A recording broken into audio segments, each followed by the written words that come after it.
Բարև ձեզ հարգելի հայրենակիցներ, ես Մարատ Հակոբյանն եմ Կիևից։ Այսօր Ուկրաինա-Ռուսաստանի լայնածավալ ներխուժման 1412-րդ օրն է։ Այսօր հայ առաքելական եկեղեցու հավատացյալների համար Սուրբ Ծննդյան ճրագալույցն է։ Թող Աստծո լույսի հետ մեկտեղ հայ օջախներ մուտք գործեն խաղաղությունն ու բարօրությունը, առողջությունն ու երջանկությունը։ Թող մեր բազմաչարչար ժողովուրդն ապրի այնպես, ինչպես վայել է նման մշակույթ ու պատմություն ունեցող փառավոր ժողովրդին, եւ թող մեր միասնությունը թույլ չտա թշնամիներին խռովություն սերմանել մեր շարքերում։ Այսօր եթերը անելը ավելի պատասխանատու է։ Այսօրվա եթերը պետք է լույս սփռի մարդկանց համար, այլապես այն իմաստ չի ունենա։ Հուսով եմ, որ կկարողանամ պատերազմող երկրից ձեզ ներկայացնել հենց լուսավոր եթեր։ Իդեպ Ուկրաինայի գլխավոր շտաբը այսօր տեղեկացրել է, որ մեր զինվորականները ոչնչացրել են ռուս օկուպանտներին, որոնք փորձել են առաջխաղացման համար օգտագործել Խարկովի մարզում Սայուզ գազատարը։ Դե պատերազմող երկրի մարդկանց համար սա լուսավոր լուր է, հուսամ մեր լսարանի համար եւս, չէ որ թշնամին գալիս է մեր լույսերը մարելու եւ նրան կանգնեցնելը մեզ լույս պարգևել է։ Նկատում եք, որ նման նորությունները սովորական են դառնում Պուտինյան բանակի համար։ Պուտինի զինվորների մոտ խողովակամեռությունը նորմ է դառնում։ Նոր բառ ստեղծեցինք, խողովակամեռներ։ Հետաքրքիր է, նրանք խողովակի ներսում դրոշով հասցրել են լուսանկարվել։ Գուցե Պուտինը օգտագործեր այդ լուսանկարը Թրամփի վրա տպավորություն թողնելու համար։ Բայց պատկերացնում եք, չէ՞, ինչ մարդիկ տոներով են զբաղված, Պուտինը խողովակներով իր զորքերին առաջ է մղում, որպեսզի մարդկանց տոները փչացնի, բայց իր տրամադրությունը փչացավ։ Իդեպ Թրամփը լրագրողներին հայտարարել է, որ չի հավատում Պուտինի նստավայրի վրա իբր իրականացված հարձակման մասին պուտինյան հրհյուրանքներին։ Պատկերացնում եք, թե ինչպիսի հրապարակային հարված է սա Պուտինի համար։ Նա արդեն սովոր է, որ աշխարհում իրեն վատ են վերաբերվում,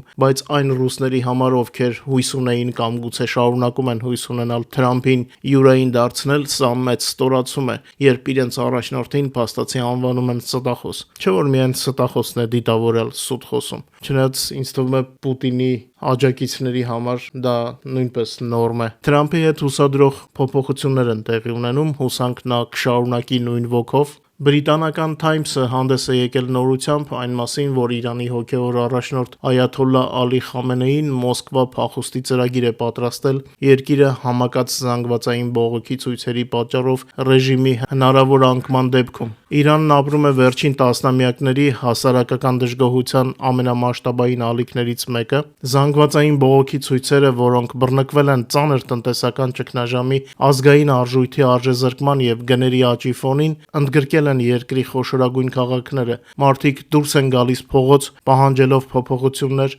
Լրատվամիջոցները հայտնում են Իրանի հոգևոր առաջնորդ Ալի Խամենեիի երկրից փախուստի այսպես կոչված ծրագրի գոյության մասին։ Այստեղ մեզ հայերիս համար կարևոր է, որպեսզի բացառվի նման օպերացիան Հայաստանի տարածքի օգտագործումով։ Նման կերպ մեր երկրի աշխարհի լուրերում հայտնվելը անցանկանալի գնահատականների առիթ կդառնա։ Հուսամ Հայաստանի իշխանությունները չեն թույլատրի Հայաստանում դեռևս կանգնած ռուսական զորքերին նման քայլի գնալ օգտագործելով Հայաստանի Հանրապետության տարածքը։ Շատ մեծ հույս ունեմ, որ նման բան տեղի չի ունենա։ Իսկ Ուկրաինայի զինվորականները նույնպես դրական նորություններ ունեն մեզ համար։ Ուկրաինական դրոնները ոչ միայն խաթարել են այսպես կոչված Ռուսաստանի մայրաքաղաքի լոգիստիկան, այլև հարձակվել են Լիպեցկի մարզի արդյունաբերական կարևոր օբյեկտի վրա, որը մատակարարում էր ռուսական օկուպացիոն բանակին, եւ հարձակումը հաջող էր։ Իդեպ ռուսական տնտեսության աղմկոտ անկումը դեռ շարունակում է թափ հավաքել։ Գազպրոմը վաճառում է իր անշարժ գույքը Ռուսաստանում, ագրեսոր երկրի առանցքային էներգետիկ ընկերություններից մեկը ազատվում է իր ակտիվներից հսկայական վնասների ֆոնին։ Ով կարող էր մտածել, չէ, որ Գազպրոմի կամ Ռոսնեֆտի նման ընկերությունները կարող են ֆինանսական խնդիրներ ունենալ։ Քաղտեխնոլոգ Աբբաս Գալյամովը պատմել է, թե ինչ երկու զգացումներ ունի հիմա Պուտինը։ Նա ժամանակին Պուտինի սփիչրայթերն է եղել եւ մասնագիտությամբ քաղտեխնոլոգ է։ Հետաքրքիր է նրա կարծիքը իմանալ, կներկայացնեմ ձեզ նույնպես այսօր։ Մինչ մեր հաղորդման մյուս թեմաներին եւ առաջնագծի լուրերին անցնելը, խնդրում եմ օգտագործել YouTube-ի գործիքները մեր եթերի առաջ խաղացմանը խթանելու համար։ Մի քանի վայրկյան է, խնդրում եմ ընձեռնեք, որպեսզի աջակցեք եթերին։ Խնդրում եմ լայքեք եւ եթե հնարավոր է կիսվեք մեր հեռարձակմամբ սոցիալական ցանցերում։ Մեզ առաջի անգամ դիտողների համար էլ ասեմ, որ օրը 24 ժամ բացի մեր YouTube-յան ալիքից կարող եք Ուկրաինայի եւ Ուկրաինայի շուրջ նորությունների մասին իմանալ մեր Telegram-յան ալիքից,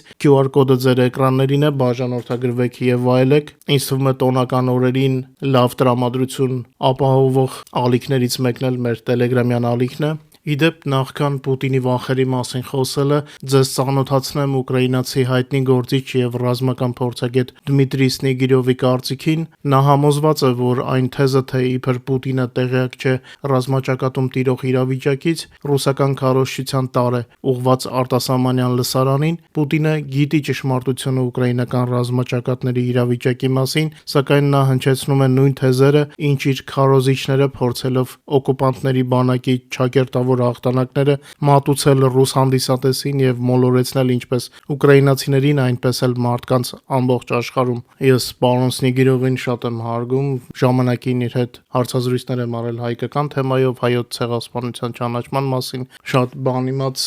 լայն աշխարհայացք ունեցող մասնագետ է։ Ես նույնպես կարծում եմ, որ միամտություն կլինի կարծել, թե անվտանգության դաշնային ծառայության ՖՍԲ-ի նախկին աշխատակիցը Պուտինը իբր չգիտի, թե ինչ է կատարվում ռազմաճակատում։ Հնարավոր է, որ զինվորականները նրանից թաքցնում են որոշակի մանրամասներ, բայց ընդհանուր առմամբ կարծում եմ Պուտինը լավ տեղեկացված է իրադարձությունների մասին, իսկ Կուպյանսկի, Պոկրովսկի եւ Գուլիայպոլիայի մասին ստում է ռուսական լսարանին ոգևորելու համար։ Իդեպ խոսակցությունները Զապորոժիեի վրա Ռուսաստանի իբր նախապատրաստվող հարձակման մասին ոչ թե ռազմական իրականություն են, այլ Կրեմլի տեղեկատվական խաղը, հաշվարկված արևմուտքում վախ եւ անորոշություն սերմանելու համար։ Սա Կրեմլի հերթական կոգնիտիվ գործողությունն է։ Այս մասին հայտնում է Անդրեյ Կավալենկոն, ով գլխավորում է Ուկրաինայի ազգային անվտանգության եւ պաշտպանության խորհրդին կից ապատեղեկատվության դեմ պայքարի կենտրոնը։ Պուտինի գլխում կարծես մի փոքրիկ Գերասիմով է ապրում,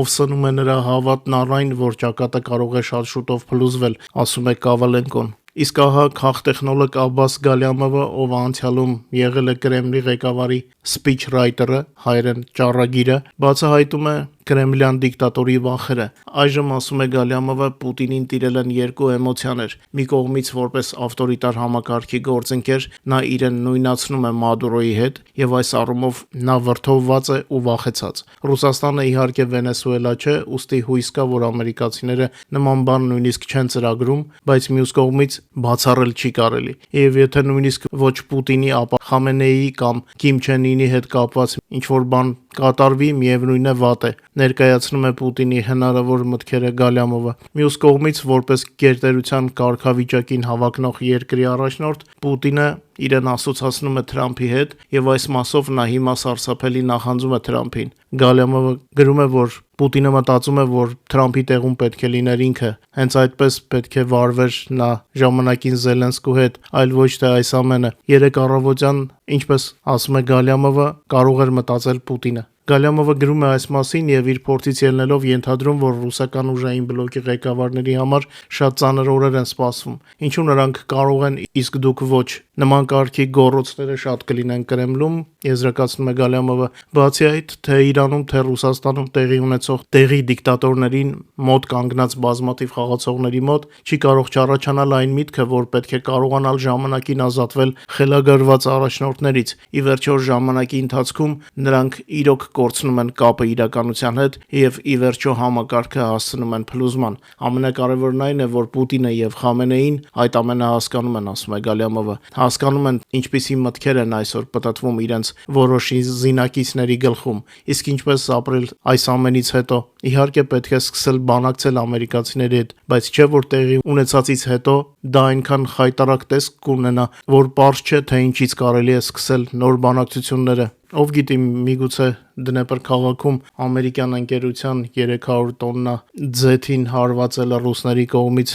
նոր բանակցությունների առիթ կարող է հանդիսանալ, բայց պատկերացնում եք սրանց մակարդակը, հա։ Ուկրաինական կողմը խոցում է զինվորական կամ զինվորական արտադրական թիրախներ, իսկ իրենք թիրախավորում են ձեթի պահեստները։ Դե ձեթն էլ է, չէ, այրվում, կրակը իրենց մարդկանց ցույց կտան, կասեն, որ հաղթում են։ Նման պատկերներ հիմա Ռուսաստանում շատ են, պետք է հատկապես, որ այս ամենի ֆոնին ռուսաստանցիների տրտնջոցները շատացել են։ Ուկրաինայի հետախուզությունը բազում նյութեր է տեղադրում իր սոցիալական ցանցերում, որտեղ հնչում է ռուսաստանցիների բողոքը Պուտինից եւ պատերազմից։ Այս միշտ լռողները փաստորեն սկսել են խոսել։ Տեսնենք ինչի ականատես կլինենք։ ՖՍԲ-ն տասնամյակներով իզոլացրել է բոլոր նրանց Ռուսաստանում, ովքեր կարող էին այդ երկրում այլակարծություն ստեղծել, բայց եթե ժողովուրդը սկսել է խոսել, հետաքրքիր պատկեր կարող է լինի, բայց ժամանակից շուտ չվռազանք, տեսնենք ինչպես կզարգանան իրադարձությունները։ Իդեպ Թրամփը Մադուրոյի օպերացիայի ֆոնին սպառնացել է Հնդկաստանին։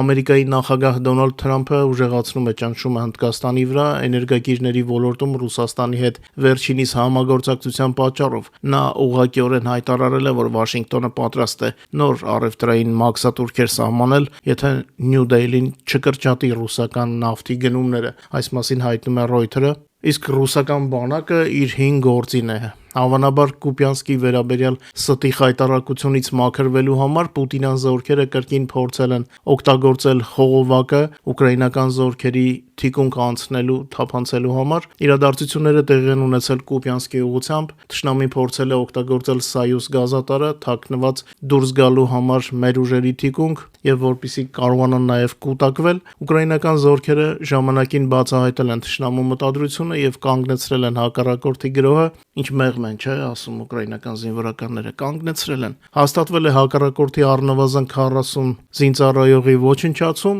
զինվորականների տվյալներով թշնամին չի հասել դրված խնդիրներին, իսկ իրավիճակը այդ գոտում կայունացել է։ Դե նման ֆոնին դժվար չէր պատկերացնել, որ Ռուսաստանը նորից կանցնի խաղաղ բնակիչներին ահաբեկելուն։ Ռազմաճակատում կրկին անհաջողությունների ֆոնին ռուսական բանակը շարունակում է հասարակ ուկրաինացիների դեմ ուղղված ահաբեկչությունը, գիշերային հարվածներ հասցնելով քաղաքացիական անձանց, նրանց տներին։ Ռուսաստանի Դաշնության բանակը հարվածներ է հասցրել Կիևին եւ Կիևի մարզին, պայթյուններ են հնչել Խարկովում եւ Պոլտավայում, հարձակման է ենթարկվել Կրամատորսկի համայնքը, կան զոհեր, վիրավորներ եւ ավերածություններ։ Հունվարի 5-ի գիշերը Կիևում օկուպանտների դրոնը հարվածել է Բուշ հաստատությանը, նկարը ձեր էկրաններին է, կլինիկայի շենքից տարհանվել է 25 մարդ, հարվածի պահին այնտեղ եղել է ընդհանուր առմամբ 26 պացիենտ, որոնցից 16-ին տեղափոխել են մայրաքաղաքի համայնքային այլ հիվանդանոցներ, 1 մարդ զոհվել է։ Կիևի մարզի Ֆաստովի շրջանում ռուսական բանակի գնդակոծության հետևանքով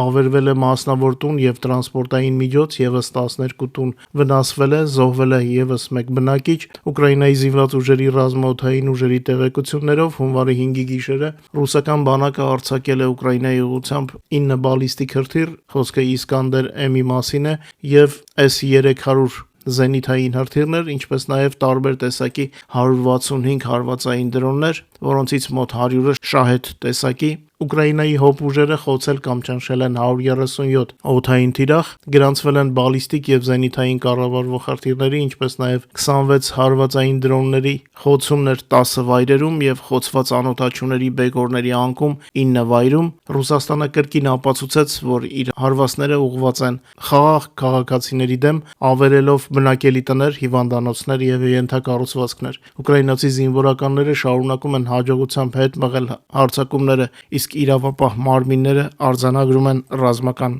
հանցագործությունները, որը կատարում է Պուտինյան ռեժիմը։ Իրենց հերթին ուկրաինական դրոնները կիրակի երեկոյան հարվածել են Լիպեցկի մարզի Ելեց քաղաքի էներգիա գործարանին, որն արտադրում է մարտկոցներ դրոնների, Իսկանդեր-M օպերատիվ մարտավարական հրթիռային համալիրների, ծովային բազավորման թեվավոր հրթիռների համար, ինչպես նաև կուտակիչներ ռազմական տեխնիկայի համար։ Ականատեսների կողմից նկարահանված նշված օբյեկտի վրա դրոնների հարձակման կադրերը հրապարակվել են սոցիալական ցանցերում։ Հարվածներից հետո ձեռնարկության տարածքում հրդեհ է բռնկվել, իսկ հարվածի վայրից բարձրանում էր թանձր սև ծխի հսկայական սյուն։ Ականատեսները պատմում են, որ հարձակմանը մասնակցել են մի քանի դրոն։ Վստահ եմ մեր Telegram-յան ալիքի հետևորդները արդեն տեսել են այս ամենը, ինչի մասին պատմեցի։ Ովքեր դեռ բաժանորդագրված չեն, QR կոդը ձեր էկրաններին է, կարող եք բաժանորդագրվել նաև Telegram-ին եւ օրը գրեթե 24 ժամ տեղեկացված լինել։ Անցնենք մարտի դաշտի իրադարձությունների թվերին։ Ռազմաճակատում վերջին մեկ օրվա ընթացքում տեղի է ունեցել 229 մարտական բախում, որոնց ժամանակ Ռուսաստանը կորցրել է ևս 990 օկուպանտ եւ 915 միավոր տեխնիկա ու սպառազինություն։ Ուկրաինայի զինված ուժերի գլխավոր շտաբի գնահատականների համաձայն Ուկրաինայի դեմ լայնամասշտաբ ագրեսիայի սկզբից ի վեր ռուսական բանակի կորուստները այսօր առավոտվա դրությամբ կազմել են արդեն 1,212,520 զինվորական։ Ռելիզը ձեր էկրաններին է։ Այսքանով ավարտեմ մեր տոնական եթերը, թող Աստծո լույսը միշտ լինի մեր սրտերում, մաղթում եմ բարի լավ տոներ եւ հուսով եմ կհանդիպենք արդեն վաղը։ Մնացեք բարով։